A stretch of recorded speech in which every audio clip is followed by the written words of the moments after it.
Let's go live now to the Shadow Treasurer Jim Chalmers. He joins me here now. First, let's talk about the assumptions.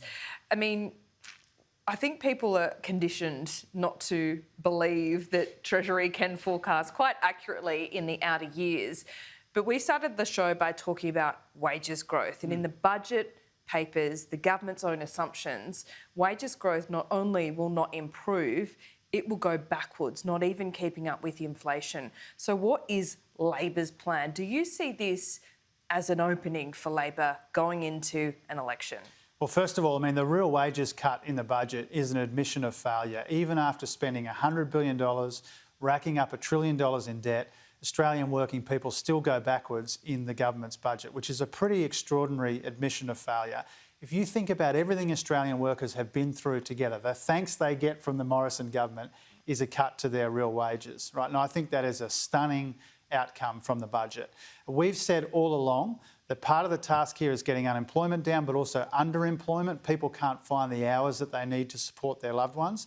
Until that's addressed, we won't get that wages growth. But there are also other issues which are preventing people from getting good, secure, well-paid jobs. The industrial relations system, the childcare system, skills and training, concentrated disadvantage, a whole range of issues which haven't just been ignored over the last 8 long years of this government, but actively made worse. Okay, so is there a choice between more people in work and higher wages? Or can you do both? Well, you need to do both. I mean, that's part of the... How? Well, one of the ways that we need to get the economy growing in a way that creates jobs, creates hours for people to work and gets upward pressure on wages is to make sure that we get investment in energy, to make sure that the skills and training system's right.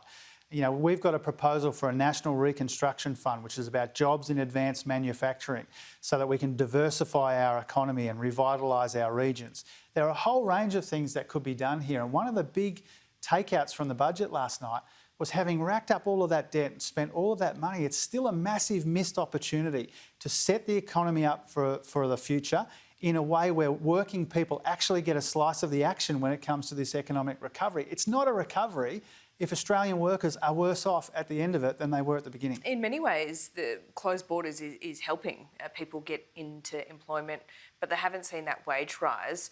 What do you say about this massive skill shortage in aged care, in childcare, in many other sectors of the economy? Do you think there should be a special type of visa? I mean, healthcare and aged care for one. I mean, how long are people going to have to live in aged care without the adequate level of staffing? Yeah, I think it's pretty amazing when you consider that we've got almost 2 million people who are either unemployed or underemployed.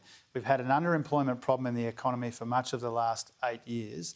The government still hasn't got the skills and training match up right that we can fill some of the vacancies when they pop up.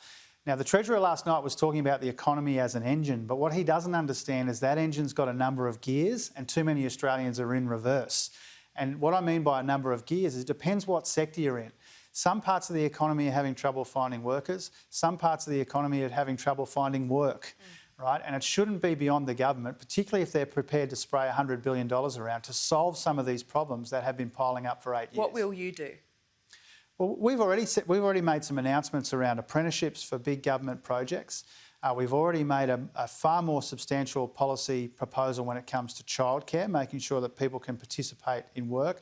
It's absolutely astonishing in the budget, you would have seen, that despite the government's package, $1.7 billion, workforce participation actually goes down once that's introduced in the government's budget. So there are a range of things. Among the many deficits in the budget last night was a deficit of vision about how we create an economy which is stronger after COVID than it was before, and importantly, where people can actually grab the opportunities in a recovering economy.